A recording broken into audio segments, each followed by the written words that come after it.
Pittsburgh Steelers fans, what's going on? This is Jeff Hartman, editor of BehindTheSteelCurtain.com, with you for another episode of The Standard is the Standard. And you might be saying, where's Lance? Where's the other guy? Lance will be joining me. He is in traffic as he's on his way home from work. Remember, he lives in California. Meanwhile, I'm on the East Coast. So for me, it's after 9 p.m. And for a lot of people watching live, it's 9 p.m. as well. And so here we are. I decided that instead of waiting around for Lance is going to join me shortly. I'd like to take some questions from you, the viewer, the listener, the people that subscribe to our channel that we really, really appreciate, and answer some questions because this week has been absolutely crazy. For a lot of different reasons, and a lot of those are obvious. But, for someone that runs a website and whose job is not completely dictated on traffic, but traffic, it pays the bills with advertising and things like that. So when Vox Media and SB Nation are looking at my site, they're saying, okay, what are your traffic numbers like? We look at last year, we look at this year. Anyways, when the Steelers lose in week 2, I'm thinking, man, this is lousy. This is lousy because no one's going to want to read about the Steelers except for those diehard fans that are always going to read no matter what. And not only that, they lose Ben Roethlisberger, but boy, we had some saving grace. And they're already talking about it in the live chat. We had some saving graces this year, this season, this week 2, going into week 3. And that would be the Steelers think that they may have found something with Mason Rudolph, and they make that huge trade for Minkah Fitzpatrick from the Miami Dolphins. So first and foremost, let me talk quickly about Mason Rudolph. I'm not saying that Mason Rudolph is the future, but for the first time in a really long time, myself, and I think a lot of Steeler fans can attest that they have this strange excitement about the team. It's weird. We haven't felt like this in a long time. And it's one of those situations where, I don't know, you're thinking about, I guess for me, I can't speak for everyone on this topic. Feel free to chime in the live chat. I'm not so concerned about the outcome of the game. I want them to win. Trust me, I'm rooting for them to win. But I just want to see what these guys can do because it's like a whole different team now. The offensive line is still there. The defensive line is still there.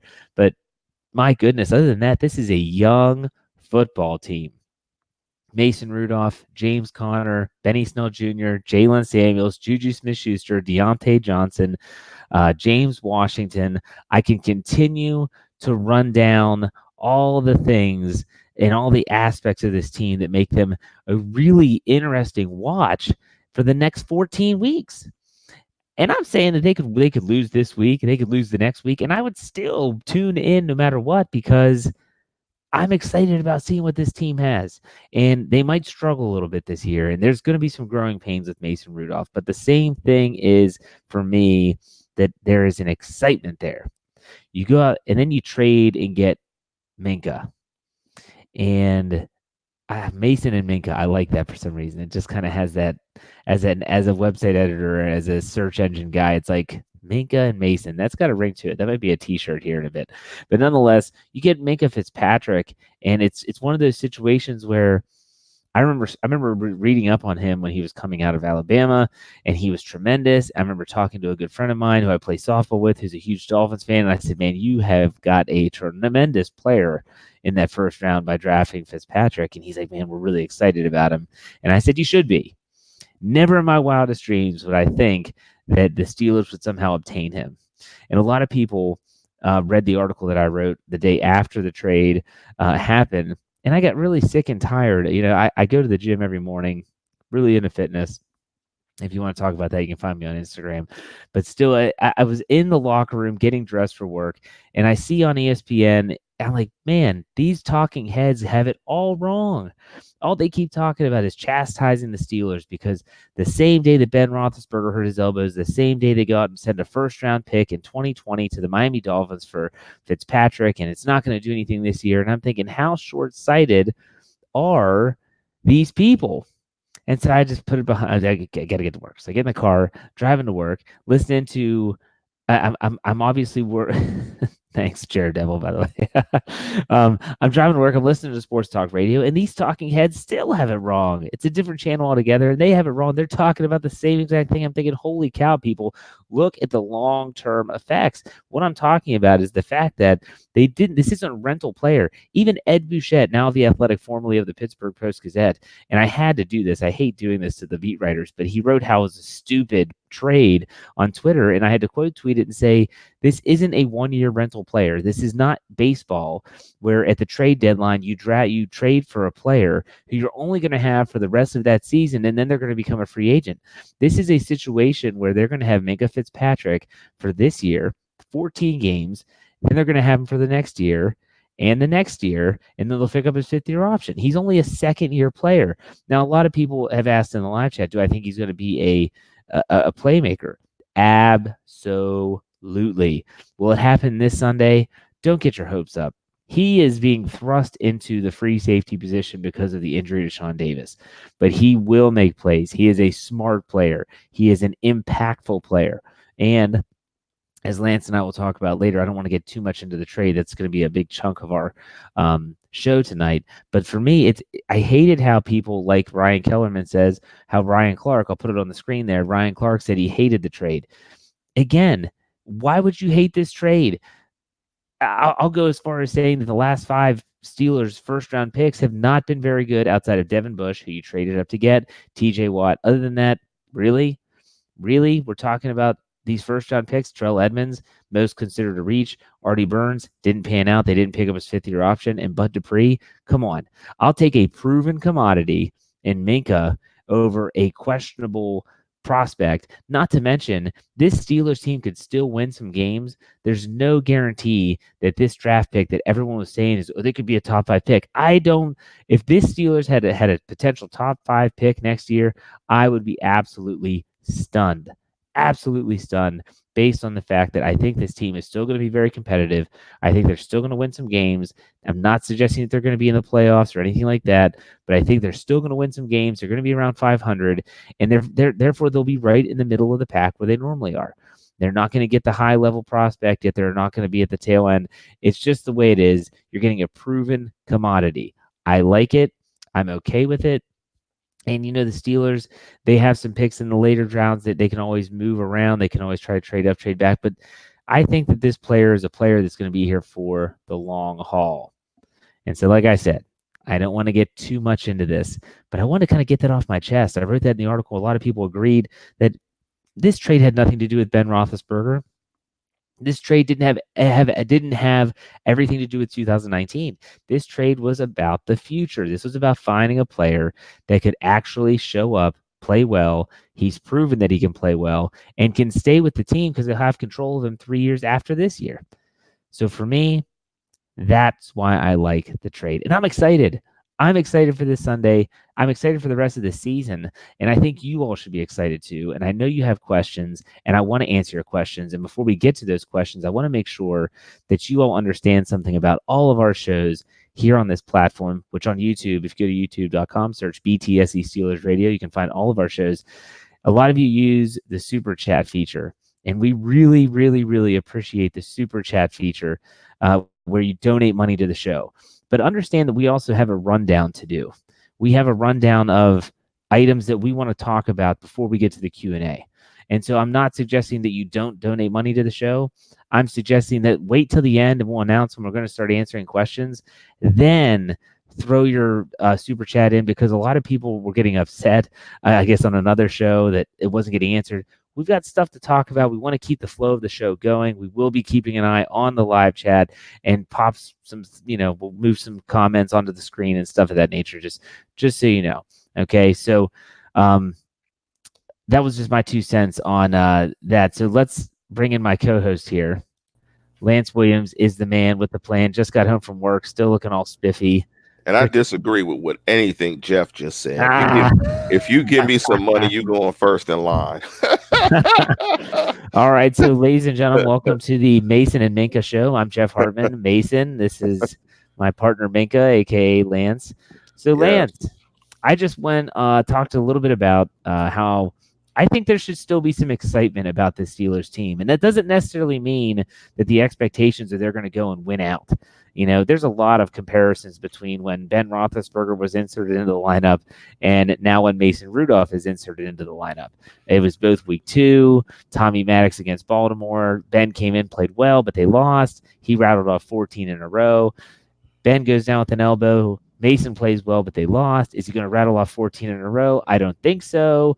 But I was explaining how both with Minkah and with Mason Rudolph, at least you're going to me, you're going to get to see something that you haven't seen. You're going to get to see, like, is there some promise with this kid? How is Minkah Fitzpatrick gelling with the defense? Lance, do you agree with me, or am I just the eternal optimist when I say that there's a little bit of excitement about this Steelers team now that there wasn't a week ago? First of all, for all the people that put those parallels together, this is a wonderful age in terms of the internet. It's much easier to do that as to when that actually happened. Like, somebody probably put those points together within like 30 seconds of the injury, right? It was right here. It was in my head. I was thinking it as it happened. Yes. Well, you're exceptional then, Mr. Mr. Soda Popinski. Yeah. Yes, exactly, Mr. Soda Popinski. Yeah, I'm very enthusiastic for this year moving forward because I did a show a long time ago. I think it might have been my second. Yeah, I said it. And I talked about why the Steelers should not restructure Ben Roethlisberger. And to boil it down to the main point was you bring Ben back without the weapons, his offensive weapons, that it's more rinse and repeat. That, insanity is doing the same thing over and over and think you're going to get a different result or outcome. Ben's had a great career here. Bringing him back, this roster, this set of weapons was rinse and repeat. Unfortunately, after, I thought it was going to be rinse and repeat. I mean, the goal is to win championships in Pittsburgh. That's rinse and repeat. So I think at least we get to see what it will look like in the future. And if we should get to that future immediately or the team should wait. And that's a tease kind of to my Friday. Yeah, I've said it. Okay. My Friday, yeah, I said it is simply, I hope Mason Rudolph plays Ben Roethlisberger into an early retirement. If you're a Steeler fan, like you say you are, because you're listening to the show, you want Mason Rudolph to ball out this year. Because if he does, guess what you just found? Your quarterback of the future. And guess what that provides you? Opportunities to continue to chase that team up north, because Brady's playing the 50. I'm sorry. He's playing the 50. Brady Van Winkle. He's not retiring. He eats avocado ice cream. Jeez, he's not retiring. He has like 28% body fat, but he still eats avocado ice cream and does TB12 and hits wide open wide receivers. We need the next guy. And this is an opportunity for the Steelers to try to find that next guy. And hopefully it's Mason Rudolph. Yeah. And YXing Trey gives $1.99 in the tip jar. Says, I'm excited to see the young guys not know better. It's going to be interesting. And trust me, folks, this is Mason Rudolph's first NFL start. Don't judge it all on one game. Okay. It's going to be about as cute as Biz Markie. He's going to go across country. The Steelers struggle on the West Coast. We all know that. That's very well documented. And they're still going to have their feelers out for what's going to work well, what's not going to work well. I guarantee you that the offensive playbook is going to be condensed into plays that Mason Rudolph is comfortable with. But the funny thing is if you listen to Mason Rudolph, who is ridiculously articulate, and he reminds me when he speaks to the media of Sidney Crosby of the Penguins. He tells you what you want to know, but he doesn't tell you everything. He's not, throwing guys under the bus. He's very, very good with it. They asked him, what changed? And he said, I went to Randy and told him some plays that I was comfortable with, and we kind of stuck with those plays. Well, hell, create a new playbook, because those plays against Seattle, now granted they had no prep for him, but it looked like it flowed well. Randy Fichtner was calling the plays, and he was running plays that Mason was comfortable with, and they were working. Lance, I mean, you agree? I'm going to agree with your initial point of the condensed. I'm going to agree and disagree. I'm going to agree by disagreeing with your point that the playbook will be condensed. It will be condensed, but it will look drastically different. Yeah. So it won't look condensed. Right? No, I see what you're saying. You I see what I'm understand. saying? Yeah, absolutely. We're going to see plays that they don't run under Ben Roethlisberger. And me and Dave talked about it ad nauseum this week. Play action. You will see a play action pass. You will actually see a quarterback turn his back to the line of scrimmage, relocate a receiver, and throw the ball with rhythm and timing. That is something we have not seen in years. So it will be condensed, but it won't look like it's condensed because you'll see elements of the offense that have dust on it. Why do you think that is, though? If in case, just a guess, because no one knows for sure. But why do you think the Steelers? Because Ben used to be a very good play action passer, and that was I think back to when I think of his best play action, it was the 2005 playoffs, and that was when they went to Indianapolis in the AFC divisional game, and that was when play action just torched them. I remember them hitting that first drive. They hit Heath Miller like 2 or 3 times down the seam on play action, and then it's just like recently when Fichtner, maybe the end of Haley, but they just got rid of play action altogether. Why is that? I mean, my guess would be, and I could put my feelers out to try to get the answer, but my guess would be health. I'm thinking it's a health issue that maybe, What? maybe there's some issues like, because when he has to drop, I mean, he has to get into that, he has to be under center, he has to drop. I think it's a combination of maybe some health issues and that he just sees the field better when everybody is spread out and the coverages and the different things that defenses can do to you are way more simplified. You put multiple wide receivers out in a route. I mean, defenses can't be terribly deceptive because you've got to cover everybody. I mean, if you put 5 guys out in a route, I mean, they got to cover them at some point in time. So it makes defenses far more predictable. It makes it easier for you. And I don't think Ben likes the running game. So you got to run the football to kind of make play action effective. So, here's the thing, Jeff. Okay, he hurts his elbow, right? He's out for the year, right? Did he stop throwing the ball? No. Threw a deep pass, actually. Does that sound like a guy that appreciates and understands what the running game does for you? No, it doesn't. Exactly. So there you go. He doesn't like the running game.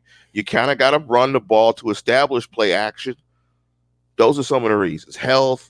He doesn't like the running game. Easier to read defenses. Pick your choice. Okay, so we're talking about Mason Rudolph, and I just want to answer this question. And Big H puts $2 in the tip jar, and he kind of brings it up. Now, Lance, this is about Rudolph and James Washington. The chemistry is palpable between these two guys because they played college football together for 4 years, and now they're in the NFL together. You've seen them in the preseason connect. If this team does not have James Washington on the field, second only to Juju Smith-Schuster on Sunday, I might blow a gasket. Period. If Moncrief starts, I don't think there's no way he can.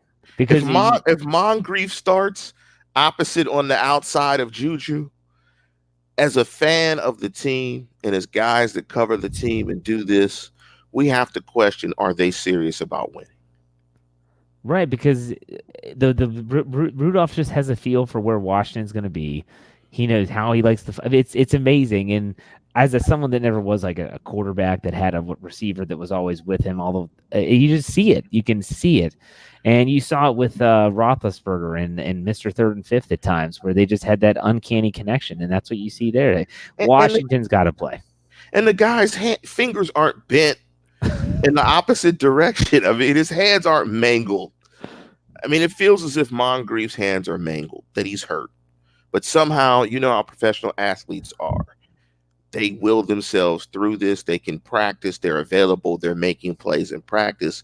They tell you you can go. They can go. They get out there. It hits a finger that's already bent the wrong direction. Then it hits the face mask. Then it hits another guy's hands whose fingers aren't bent, but they have on a different color jersey.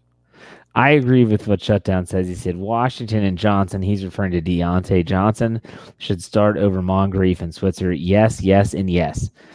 And Yes. it comes back to what we said at the beginning when Lance came back, and that's let's see what these young guys have. Deontay Johnson had a rookie drop last week against the Seahawks where it was a pass over the middle, and then he had a tremendous catch on third down to convert and move the chain. So Speaking of Switzer, the electric football man, stays at one spot. What's his role on the team now? Should he be on? Is there any point that he should be on? Like my role, his role was going to be either about to be cut or about to be inactive because they even threw Deontay Johnson back there to return punts. So if he can return punts, he can return kicks. Heck, kickoffs, you just let it go in the end zone. So I don't know. You know where he's at now. He's at that point. Like, I know we got listeners that work in corporate America. When you have an advocate that gets you a job in corporate America, they vouch for you, they bring you in. That guy gets canned, you go too. So when your man is gone, you got to go with him because you're his guy. You were his hire. So his man is gone. He's out of there. He's updating his LinkedIn profile as we speak. Yes, he out of there. He's got fast feet. He could train young athletes, agility training, just not north and south. Yeah. I'm excited, man. I'm excited. But you know how else I'm excited? And I'm actually kind of disappointed about this. So today was Minkah Fitzpatrick's first practice. And so he was wearing number 39, a la Fast Willie Parker, a la Darren Perry back in the day. Anyways, so he's wearing 39. And I'm like, you know what? I'm thinking about the numbers. I could see myself wearing a Minkah Fitzpatrick jersey. But nice reference to Darren Perry, though. Nice reference. You're welcome. And so then I think I find this out via the comment section of my article on BehindTheSteelCurtain.com that players. So I always thought that he would just say, "Hey, Cam Kelly, give me your jersey," because you have my number 29. But they can't change numbers in the middle of the season, so Cam Kelly can't give him his jersey until after the season. So anyone out there trying to buy a Minkah Fitzpatrick jersey, you might have either a rare 39 because it'll be a different number next year, or you'll just look like a damn fool, one or the other. Yeah, so rare it'll be worth like 5 cents. So for me, like that's not like a Michael Jordan 45 when he came back out of retirement. They wouldn't let him wear 23, so he wore 45. But which I saw him play in that jersey in Cleveland, by the way. Anyways, it's one of those situations where like I would be interested in getting a jersey, but I'm not going to buy one now. I'm going to wait until next year, I guess, and see. No. In the live chat, I'm going to ask you guys to donate to Jeff, so Jeff can get an authentic Mason Rudolph. Oh yeah, yes. Donate to Jeff. So Where's Bo? Bo's in the live chat. He owes me a jersey anyways. He said if he throws a touchdown, he buys me one. You got the authentic tier that's like what, 200 bills, something like that, and then you have one that's under that looks really good. That's not authentic. I forget what those are called. Those are about $1.20, right? Yeah. Something like that. Hey, live chat, hit that button. Jeff needs to get $1.20. So the next time we do a show on Sunday, when Mason throws for 505 TDs, Jeff has on that Mason Rudolph. Come on now, let's get to it, y'all. All right. So Shield 91 asks, "What does Rudolph have to do for me to buy a jersey?" He has to win a game. That's what I've always said. He's got to win a game, whether it's San Francisco this Sunday or whether it's Monday Night Football against the Bengals at home. Got to win a game. He had that was an alternative jersey that guy had on his image picture, wasn't it? Wasn't it a gold? Yeah, that's one of those. I don't like those. No offense, Shield. I don't like that. That is kind of bright, Shield. Like, wow, that's bright gold. He's got to win a game. He wins a game, and I already know which one I want. I don't have a block number throwback. So I would get a Mason Rudolph block number throwback. Hint, hint, hint, Very hint. nice. Very nice. He's being as subtle as he can be. This will be weird for me though, because I only have number 7, and I got to wear something. I mean, you got to wear a jersey on game Oh, day. that is right. Oh, yeah. Hey, man, just put some oil on your chest or something. Just, Okay, let's get into the Fitzpatrick trade, because I know, Lance, it's something you wanted to break down. This is before we get to the game coming up. What you had a breakdown. You want to talk about this trade in a yeah, bunch of different ways. yeah. Go ahead and lead the way. Well, let's just get to the compensation first. Okay. Dolphins get the Steelers 2020 first round pick, the Steelers 2025th round pick, and the 2021st sixth round pick. The Steelers get Fitzpatrick, the Dolphins 2024th rounder, and in 2021 the 7th rounder. So from your perspective, Jeff, simple question: was it too expensive? Are you fine with the level of compensation? Was it too expensive? No. What's your Good. thought? I love it. Love it. Based on the fact that I said this earlier, and I said this in an article, the Steelers drafting in the first round, they've not been Sammy Sosa on steroids. In other words, they're not, huh? We got like Edmonds far, Burns, Burns, Dupree, Bud Dupree, Jarvis Jones, TJ slam dunk. TJ and Devin Bush. We'll give them the pass. Other than that, the last 5 first round picks, in my opinion, they've whiffed on 3. So I will take a proven commodity, because I do think that even in his second year, he is a proven commodity. And I think the Steelers are going to let him play free safety and not move him all over the freaking defense like Miami did. And I think he can be a playmaker. I really do think he can be a playmaker. And it does stink to get rid of a first round pick. But the thing that I really like about it is that it's only his second year. They still have control of him for 3 more seasons at a very cheap price. And if they want to, let's say he balls out this year or next year, they can do what a lot of teams are doing now and give him an extension after that 4th year, so that he's still staying in the system at a relatively cheaper price, I guess, than if he was about to hit free agency. I thought it was good. A lot of people misconstrued this as somehow them going all in when Ben Roethlisberger, the day that Ben Roethlisberger was done for the year. I thought that was so far off base. This was a long-term trade. It meant the end of the road for Sean Davis, both this year and after. But I thought it was a good trade. He's a good football player, Lance. What were your thoughts?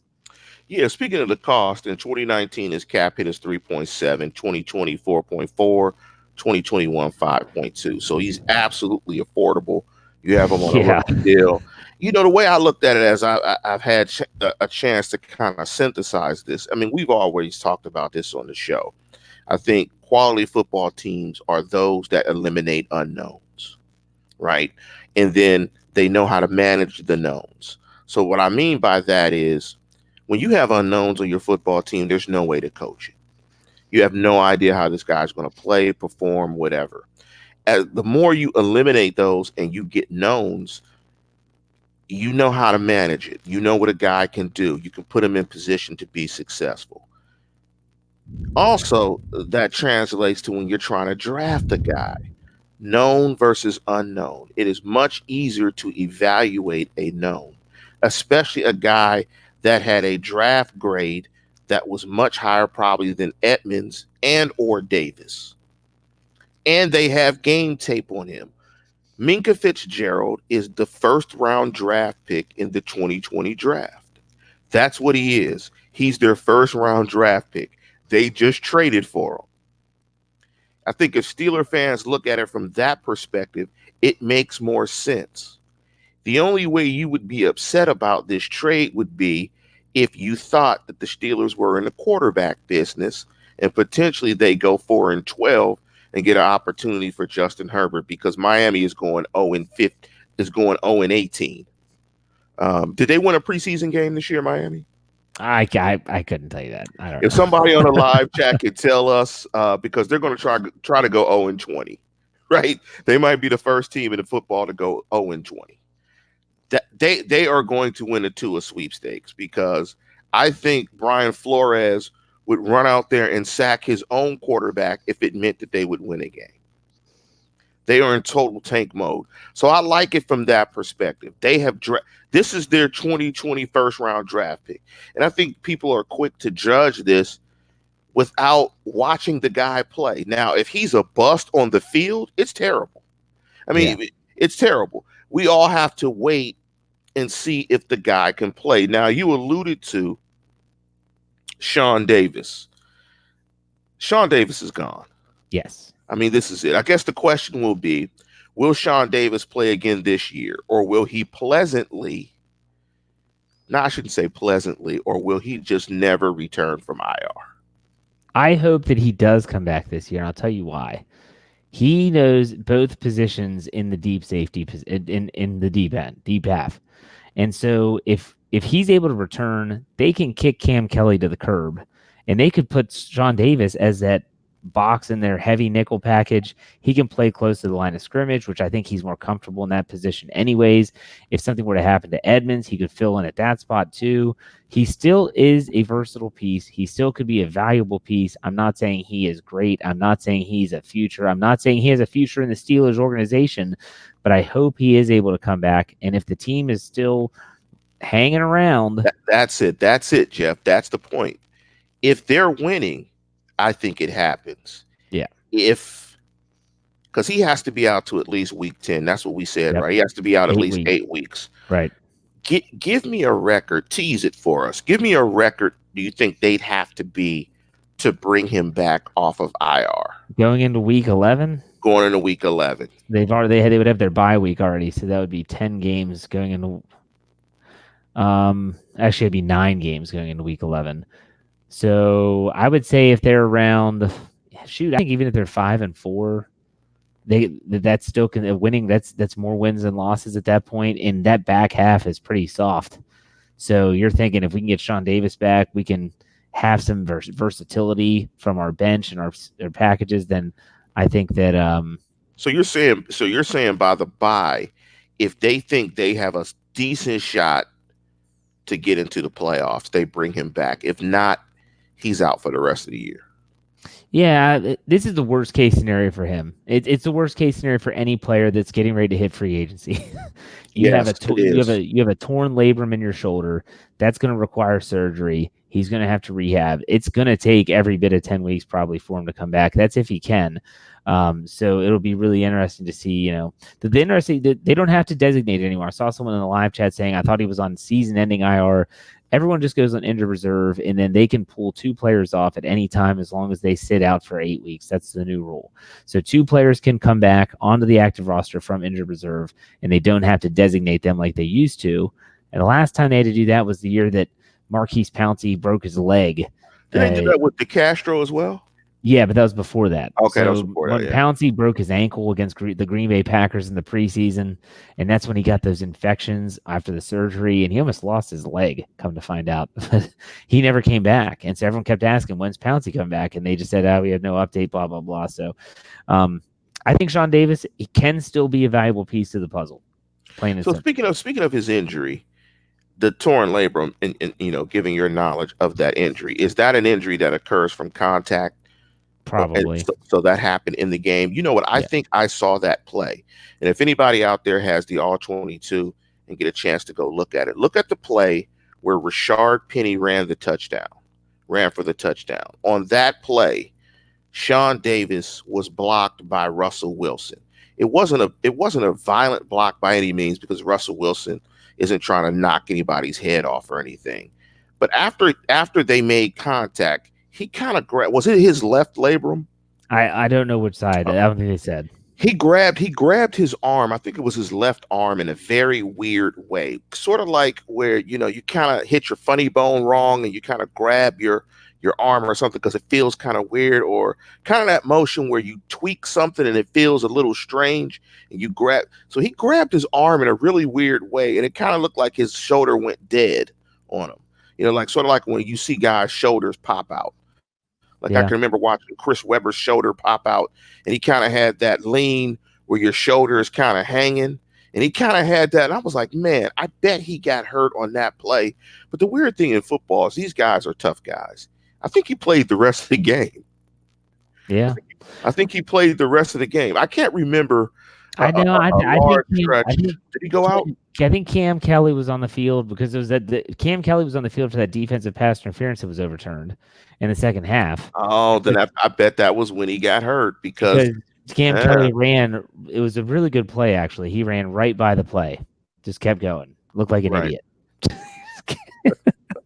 Why would I look for the football and try to make a play on it? I'm just going to keep going. Just keep running. He and Brian Switzer can just keep going. What's your sense of it on the site? I mean, what's your sense of it? I mean, what are the fans saying on the site? Do they think it's a bad trade? Do they think it was a bad trade? Was it too expensive? I mean, what's the general thought? Because fans love draft picks. Yeah, they do. And they love that imaginary guy that nobody knows who can play. It depends on that guy. It depends on who you're talking to. So there are fans that are on our site every day, multiple times in the comment section, and in their signature underneath their comments, they already have their 2020 NFL draft mock draft. Wow. Like there's people that are obsessed, and so when you take that number one off and say you don't have one of those next year, they're pissed. They're like, "What am I going to talk about from January?" Or February, maybe, you never know. Mason Rudolph is quarterback now until April. Like, what am I going to do? So those people are kind of ticked off. Me, I've never been a huge draft guy because I'm not a college football guy. You're the same way as I am, Lance. Yeah, I hate there's just so many players and there's so many teams and it's so watered down and people are like, Jeff, haven't you heard of this guy that plays for this AA Division II school in North Dakota? It's like, no, I didn't even know that school existed. So, Tacoma Bowl State. So I think it's a great trade, right? Yeah. Given that clearly they had a first round grade on the guy, right? Clearly they had a first round. Everyone did. Everybody, right? Everyone. All 32 teams probably would have taken a first round. Exactly. Clearly, Sean Davis is not your future free safety. No. I mean, everybody knows that. Those are facts. Like as young cats try to say now, facts. Those are facts. He was graded higher. He's always been a better pedigree and a higher graded player than Sean Davis. Facts. Sean Davis is not the future free safety of the Steelers. Fact. Steelers don't draft DBs well. Fact. Opinion will be he's an upgrade, but that's probably a fact as well. So when you add all those things up, who cares if it's expensive? You've got a player that actually has game tape that makes it much easier for you to evaluate that you can pencil in. Now, do you think this? Now, I'm hearing all the talking heads out here talking about how the Steelers are still in go mode this year, very much so. This is why they did the trade. And I thought this trade was really done more so for Sean Davis and the ability to replace Sean Davis with a quality football player moving forward on the cheap that they graded out as a really good football player.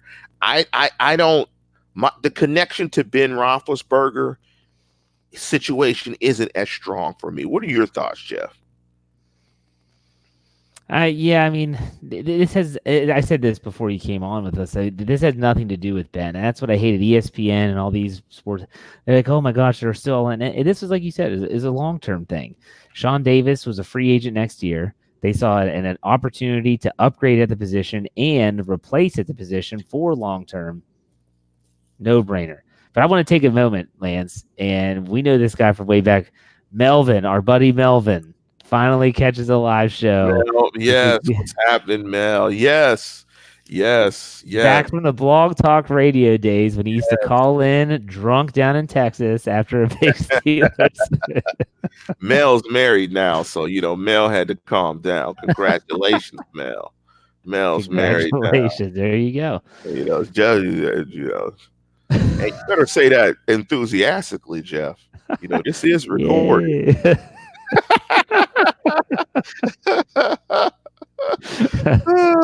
Okay, let's talk about the upcoming game now. Lance, someone asked earlier in the live chat, this was literally like 20 minutes ago, Lance, are you going to the game? Because you live in California and you're not far from the Bay Area. They want to know, are you going to the game on Sunday? You guys are going to bash me, but unless I get some tickets for free in the next couple of days, I'm not going to the game. for free.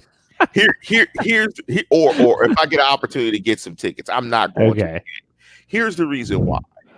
I have not seen the Steelers win a football game in the Bay Area since the last time they won in the Bay Area was in 1999 against the San Francisco 49ers. I was at that game and they won. I got rained on for 4 quarters. I was saturated wet. It was terrible, but they won. That's the last time that they've won in the Bay Area. They've beaten San Diego. They beat San Diego in San Diego. So that was probably the last time they won in California is when they went down there and beat San Diego. But I've watched at least 3 Niner losses and probably like 4 Raider losses, including the one last year. So I've gotten beaten into submission. So where I'm like, look, I'm not going to waste my time. Hey man, like I don't believe in historical stats, but I believe in that one because I've paid money for a bunch of tickets to see them get beat up in the Bay Area. So I'm not going to the game. The other thing is I've seen the Steelers in so many different scenarios. The only thing I'm looking forward to is watching the boys play in the Super Bowl. That's it. Once I go see them in the Super Bowl, that'll be my last time I go to a live game.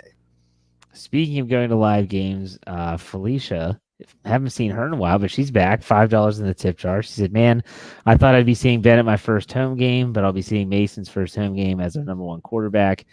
That means she'll be going to the Monday night game." Which, let me tease this: Behind the Steel Curtain is giving away 2 tickets to that Monday night game in Pittsburgh. Monday night game, Cincinnati Bengals. You got to tune in tomorrow night, Steelers preview, to find out how to win them. That's all I'm going to say. That's all I'm going to say. We're giving away tickets. Free tickets, Lance. Yeah, it's Bungles though, but but it's free. That's Monday night's prime time, man. Yeah, I mean the Bungles are worth free, so you got, yeah. I mean, you're gonna have to go. I mean, that's number one. I mean, you know that if you're gonna try to get the tickets, then yeah. So I'm not going to the game. Long story short, I'm probably not going to the game unless something changes, and it's Wednesday. So I don't know if something's going to change. So I may be there. It happened for me last year. I didn't have a ticket to the Raider game until like Saturday night, and I got a free ticket last year, and I went to the Raider game. I knew I was going at 10 p.m. on Saturday night, so it could happen. You could, yeah, it could. All right. So here we go. Let's talk about the game coming up. It's so difficult to predict this game because we don't know what it's going to look like, especially offensively. But here we have the Steelers' recipe for success, which is kind of like the headline of this show. And this is something that you and Dave basically talked about a ton via text message, and I just chimed in with, "Let's go Mason," every 5 minutes. My expert analysis. So my question is, let's talk about the offense first. If the offense is going to change, we both assume that it is going to change, what is going to be the main factors for that change to allow the Steelers to still win and put up points Sunday and moving forward? Like, what are some of the keys? No, James Conner is saying he's going to play. I haven't seen that he's practiced this week, but I know that he didn't practice today. They gave him off, which was kind of expected. We'll see what he does Thursday. Yeah, because the Tomlin rule, pretty much you've got to practice once during the week, right? Yeah, at least once. It's going to be tough. It's going to be really tough. But here's the thing I know that's going to be different in this offense. You are going to see play action. Melvin's got to hit a nail on the head. You're going to see play action, right? And you are going to see the run-pass ratio be really different. Now, I'm not going to suggest you're going to see 70% run, 30% pass. But what you're going to see is what Jeff calls for every week, balance. And what you're not going to see is what it was when Ben Roethlisberger was the quarterback. 80% passing, 20% running. So I think it's so bad that I believe Seattle ran the ball more times last week than the Steelers had run in the first 2 games. So the Steelers from running backs alone had run the ball less than 30 times from running backs. And I think all told, when you include quarterback runs, it was also less than 30. they were at an 80-20 pass to run mix, which is ridiculous. So that will change. So I think with that, I think you'll see play action, running game, and I think you will see less shotgun, less 11 personnel. I don't think you're going to see many four wide receiver sets. They'll be less spread out. There'll be less shotgun, some more stuff under center. It'll look more like a traditional offense than 11 personnel, four wide receiver, 10 personnel exclusively with Ben Roethlisberger. Yeah, I agree with you. And this is something we'll talk about on the Steelers preview tomorrow night. People talk about production; they immediately think of fantasy football. If I'm picking up a player that it could possibly really reap the benefits of Mason Rudolph, it's number 89, Vance McDonald. Because if you think back to Ben's early stages of his career, who was his safety blanket? Heath Miller. Exactly. And you could see it already that they're going to have Vance on the field a lot because, like Lance said, they're not going to run certain personnel packages as much. They're going to want to have the heavier guys out there to block. That's when you can run play action. That's when you can hit him down the seam. And then you throw in the fact that you have James Washington out there. And if they can get that Washington connection going and not force it, that's key. Don't force it. But if they can get that going, my goodness, it could open up things for guys like Juju. James Conner should have some room to run. If you watch, and I actually went back and watched some of the film on Game Pass, Lance. I mean, both weeks this season, the defense has really dared the Steelers to throw it deep. Absolutely. They were crowding the line of scrimmage and just saying, we're going to stop the run and you're going to have to beat us deep because we don't think you have someone that can do it. And every time they took a shot, it was to Johnny Holton. That was it. It never made sense. That's an interesting indictment on Juju. Juju got the deep ball on the flea flicker, but that's an interesting indictment on Juju is when you try to stretch the field, you don't do it with Juju. Well, Juju's not a burner. I never would see him. If you think back to his 97-yard touchdown receptions, they weren't beating the man down. How about combat catching, though? You get isolated and you combat catch on a go route. And, you don't get a ton of separation, but you combat catch and maybe you make a catch. And it's very interesting, though, that they didn't. Here was the one thing. Well, we'll get to it when we break it down on the defensive side of football when it comes to Minkah Fitzpatrick. But so we'll ask that question when we break down the defense. But I don't know did you watch the game against Cincinnati, San Francisco's game against Cincinnati, Jeff? I haven't seen any of it, to be honest with you. Now, if any of you guys in the live chat, this might seem like a bit of hyperbole. On offense, they're darn near as fast as Kansas City. But it looks a little bit different because their running backs might be the most explosive set of backs I've seen in a while.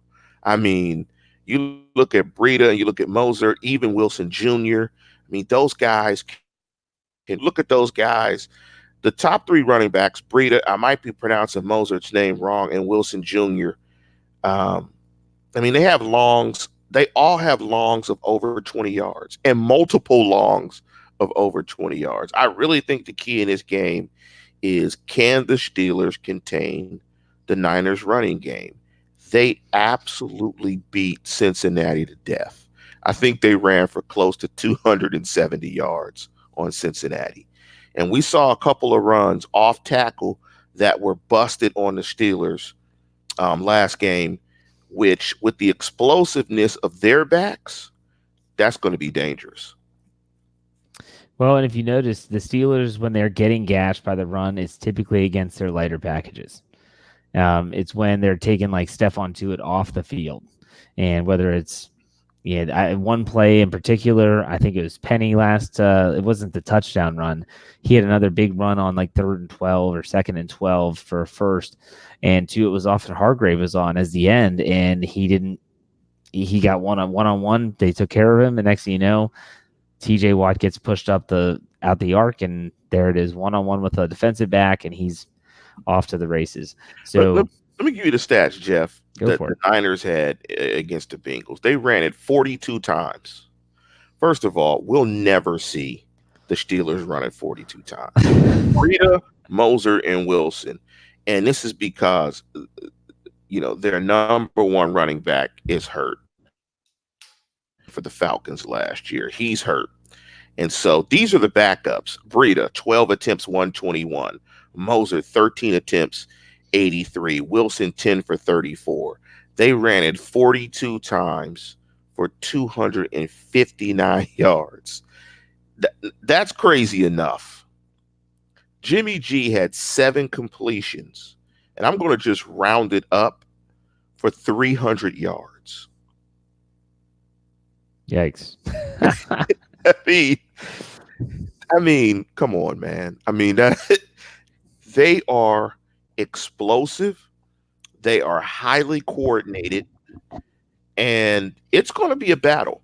And the reason I think it's going to be a battle, and it leads to the point that I had before, is with with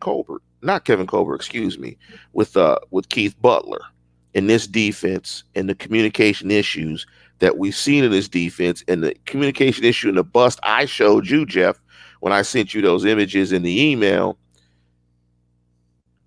With an offense like this that is so multiple, tons of different formations, zone reads, jet sweeps, zone runs, inside zone, guys pulling, trickeration plays, explosive players, and a defense with communication issues, this is tough.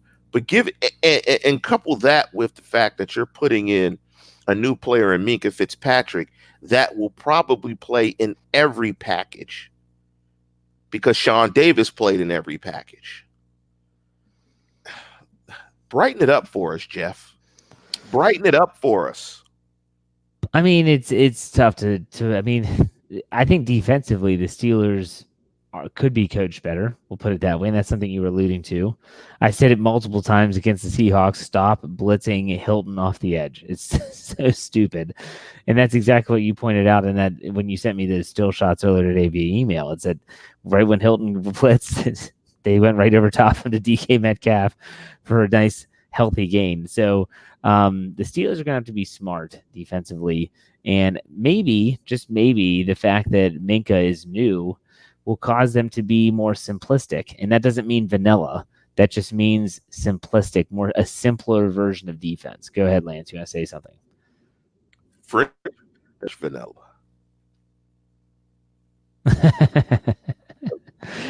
So I don't know. I mean, I didn't watch. I tell you what, people talk about the best divisions in football, and everyone always brings up, the NFC East, although that's a joke, I think. People talk about the NFC North because of the Bears and the Packers and the Lions, and the Vikings are decent. Don't forget about the NFC West. They're all that Seattle's good. San Francisco is much improved. We know that the Rams were a Super Bowl team last year. I mean, the Cardinals, they're obviously the cellar dwellers of that division, but that's just a tough division. Well, so we know it ain't the for AFC. me, I haven't. We know it's not. No. So for me, I mean, I look at this game and I don't know much about San Francisco. I need to go back on Game Pass and watch some of their game. I agree. I believe everything that you say about how dynamic they are offensively, but there are times where the Steelers, they typically have a game, and I'm not saying it's going to be this game, where things just click. Defensively, they're stopping the run. They're making teams one-dimensional. We haven't seen it yet. That doesn't mean it's impossible. So to put a positive spin on this, no one thinks the Steelers can win this game. Like, no one does. They're 7-point underdogs on the road. That might have even gone up. I'm not sure. I know you do, I know you're not picking against them. We'll have to find out. We'll have to wait and see. It might be a new sheriff in town, Mason Rudolph. It might be a new Jeff. You never know. Well, I don't know. I'm not sure. We'll have to wait till the prediction part. A little teaser there. Yeah. So here's my last question about the defense. So it's obviously going to be with you talked about the running backs and how dynamic they are on the ground. This is a game that Vince Williams sees a lot of time if he's healthy, right? Now, he missed practice today with a hamstring. But if he's healthy, you want him out there, correct? I don't know, because they got the outstanding tight end. I mean, they got Kittle. the tight end. I mean, they got Kittle. who's quite possibly the best tight end in football. And if you can get Kittle isolated on Vince Williams, I don't think you want that. I think you want the fastest set of guys out there possible. Now, Joe Staley is out. Unfortunately, with Joe Staley being out, he's the left tackle. Oh, man. Who's going up against the left tackle? Dud. So maybe the Steelers don't typically flip-flop those guys, but maybe it's a case where you can confuse that guy. Maybe you flip-flop the guys, maybe to try to get TJ Watt matched up on whoever the backup is going to be for San Francisco. I doubt they do that, but maybe because you bring in a backup offensive lineman, there's some continuity issues and you can really get after it. I think the front is going to have to play really well. I think the front is going to have to play like they did in the first half. I mean, by no means is San Francisco, unbeatable. It's just that the Steelers are in a very interesting way right now. I mean, they're going out west, like you said. You got a new quarterback. You've got a new free safety. Vince Williams is banged up. You've got a defense right now that is really struggling to communication issues that's given up 31 points per game. I mean, 31 points per game. San Francisco is red hot at home in the home opener. This is one of those times where the Steelers just might surprise you. It's going to be real tough, though. Well, it's a cliche, but this game will be won in the trenches. But it's true. If the Steelers' offensive line can open up holes for James Conner, and they can run the ball, and they control the tempo, and they keep that dynamic offense of the 49ers on the sideline and finish drives with touchdowns and not field goals, they will have a shot in the end. And by proxy, on the opposite side of the field, if you have a defensive line that is not just getting pressure on Jimmy G, but is also stopping the run at the same time, you're going to give the Steelers a chance. If you think back to last week, and I just thought of this, I can't believe I just thought of this. It's kind of the tale of two halves. In the first half, the offense did absolutely nothing, and the defense was dominant. And then you flip the script in the second half. The defense couldn't stop anyone, and the offense was finally starting to generate something. So it'll be interesting. But before we get to our predictions, here's a $5 question. Puts $5 in the tip jar. Nicholas says, when do you guys think the Steelers will finally realize Ryan Switzer, a.k.a. Electric Football Man, doesn't make an impact on offense? I'm going to go ahead and say that if they haven't figured it out now, they never will. Do you disagree with that? Yeah, I'm going to disagree slightly. If they lose the next couple of games, he's out of here. I think he has no role at this point anymore. Maybe Rudolph develops a rapport with him. Maybe he's an underneath safety blanket where he gets, 0 yards after the catch. He literally catches it and falls to the side. But I think he's going to get waived. Answer this question. Lance, would you give up sacks for run stops on defense? No, I would not. I'll take sacks. I'll take sacks because I'm going to assume they're going to play the run halfway decent. I'll take sacks because sacks typically are drive killers. And so you're only going to get a certain amount of possessions. So if I can eliminate some possessions, then absolutely I'll take the sacks. Will Moncrief see the field this Sunday? I'm going to say no. Really? No, none. I think he's going to be a scratch. Ooh, boy, that'd be a slap in the face for a guy you just pumped 2 years and a bunch of $1 million into. They'll just say he's hurt. Yeah, but he has to be on the injury report, and I don't think he was. Dave Schofield's in the live chat. He could tell us if he is. I haven't read the article yet. I've seen the report. Hurt ego. His ego is hurt. His ego is bruised. He's got a bruised ego. So yeah, why not? Look, why not? Play Deontay Johnson. Let me get to this one. Knight Rider. Lance, explain why we played so well on both sides of the ball in the Panthers game last year. That was a Thursday nighter. That was where they gave up the opening touchdown to Christian McCaffrey.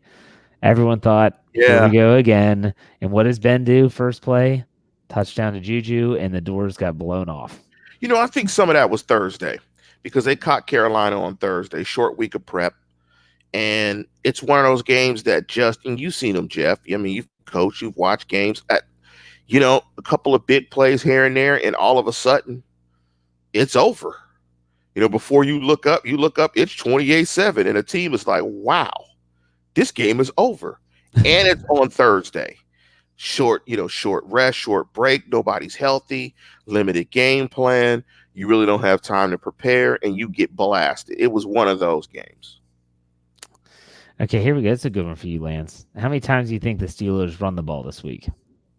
Well, considering they ran it 25 times, like in 2 games, I'm going to guess they run it 25 times in 1 game. That's a good guess. I like that guess. 75. They get to 75 rushing attempts in 3 games. They're not running the wheels off. That's for sure. They said we're going to prove Lance wrong. We're not going to run the wheels off of James Conner. Riddle me this, Jeff. When you have a quarterback, even as good as Ben, who's kind of set his ways in terms of what he wants to do offensively, how he wants to approach it, and at a certain point, him and the OC, it's a partnership, right? It's this. Oh, you want to run this? This has to be exciting to a certain perspective to the coaches. Like Randy Fichtner actually can run his offense. He can kind of call games as he sees fit. He's not having to acquiesce to the player. That's why this is so exciting, because it's going to be it's like a different freaking team. I mean, this is literally, Ben was the last guy from the old regime, and he's gone. He's gone. There's no one else. This is a new team. Like, this is a chance for, I look at this as a chance for guys like Cam Hayward, Marquise Pouncey, all these other guys that want to lead the team. They get to do it their own way now. They don't have to listen to Seven talk about being a band of brothers. They can say whatever they want. Not that that's bad, but they don't have to listen to anyone else. And the coaching staff, Randy Fichtner's got to be saying, well, it sucks that I don't have my best quarterback available, but you know what? This is going to be my game plan. Hey, it's Ben, go my game plan. Box. Ben, go sit in the box so they don't hit your elbow. Exactly. I don't want you and Mason. I don't want people to take my excitement as I'm happy that Ben Roethlisberger is hurt, because I think that Ben Roethlisberger still, if he's healthy, which it didn't, I guess in hindsight, maybe he wasn't healthy in week 1 and 2. I feel he still thinks he gives them the best chance to win a Super Bowl, even though he wasn't playing well. But at the same time, there's something exciting about the unknown. And to use some of your analogies, Lance, it's like if you have a girlfriend for a really long time, and then all of a sudden something else comes around and you're like, man, I just want to know what it's like to, I just want to know what that's, and then you get a chance. This is their chance.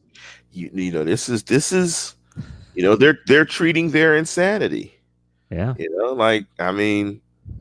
I'm on record as saying this was rinse and repeat, right? Although I was optimistic, but this was rinse and repeat.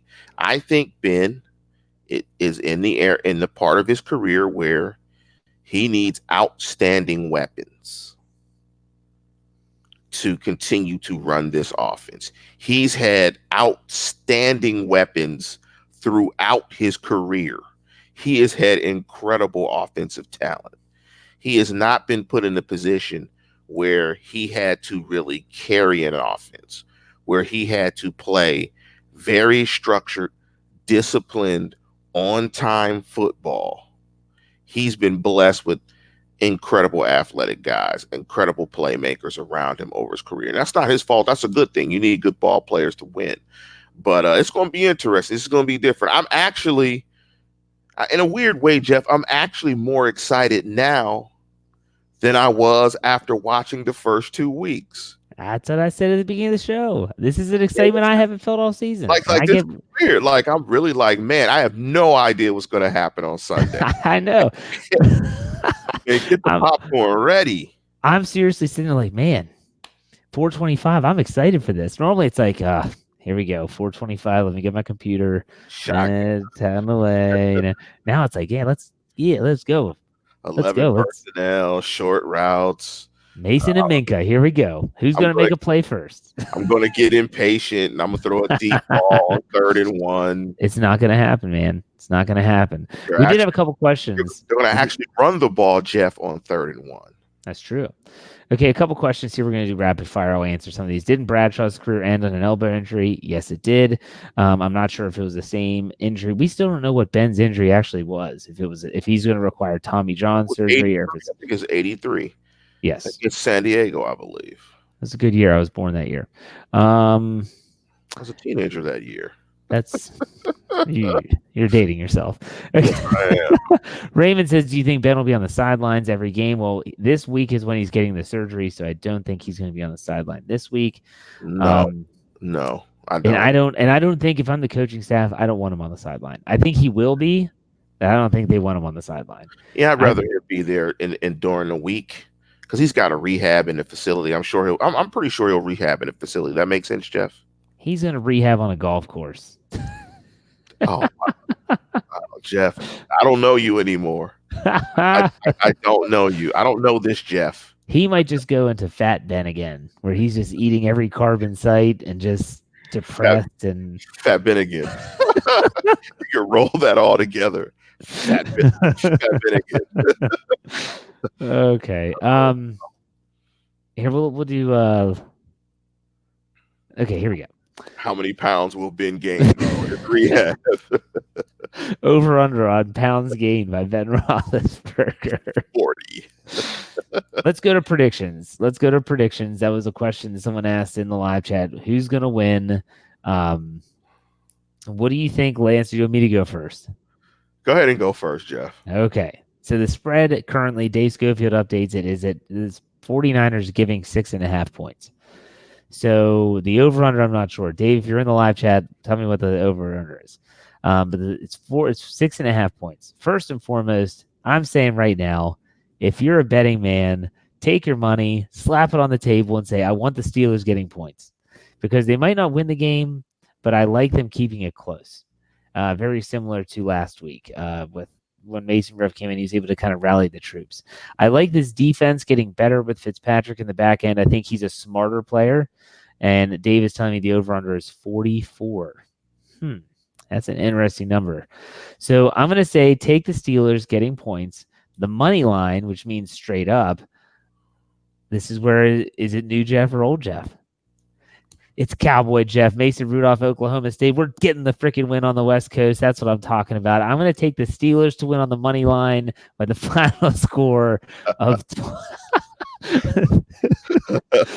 30 to 28. Chris Boswell kicks it through the uprights as time expires. 30 to 28. That means that's how many points? 58. Take the over. I say take the Steelers with points, winning on the money line and the over. That's right. Game winner. Bang. I don't even know why we do predictions because pretty much people pretty much know how you're going to predict and how I'm going to predict. Although I did pick Steelers to win against the Seahawks. I think they're going to get their ass whooped this week. But what's your score? How do you see it going down? Like 31-17. Yikes. I think San Francisco will cover. I'd take the over. It's a tough trip, man. You got to go out west. That's one thing. You got a new quarterback. That's one thing. The offensive line has not been playing well. That's another thing. San Francisco's front is talented. Buckner, Bosa, Thomas. They're talented up front. You got Quan Alexander in the back end. I mean, this is a discovery week. You're bringing in Minkah Fitzpatrick. He's a smarter football player. Butler's not a smarter coordinator. This is a lot of moving elements and pieces this week, but it is a game that I think will be fairly close. But Mason Rudolph makes a mistake somewhere that the Niners are able to take advantage of, and then the game looks a little more lopsided. I think it's a tough place. I think they lose 31-17. They go 0-3. And, a lot of people will be drinking after the game and firing Tomlin. I got to say that I think the Cowboy connection will be strong. Those Oklahoma State Cowboys, Washington and Rudolph, they might pick up where they left off. You might see I don't know about all that. If you're watching, Rawhide. Mason and Minkah, man, the future is now. Let's do it. The Steelers' future could be right here in front of us, Lance. That's exciting. That's exciting. Yes, And this is weird. I did not think we would both be equally excited for the same reason moving forward. Like Yeah. I didn't think that'd be the case, but we're both.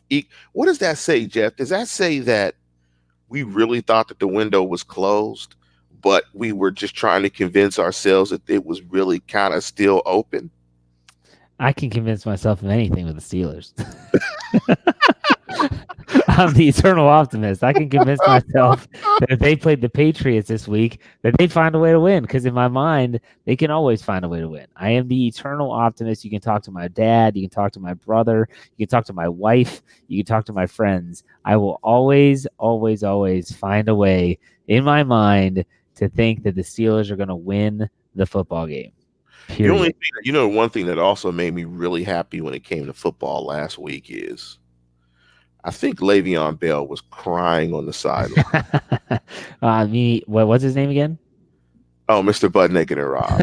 Sorry, excuse me. I think he was crying on the sidelines when he realized their season is over. Yeah.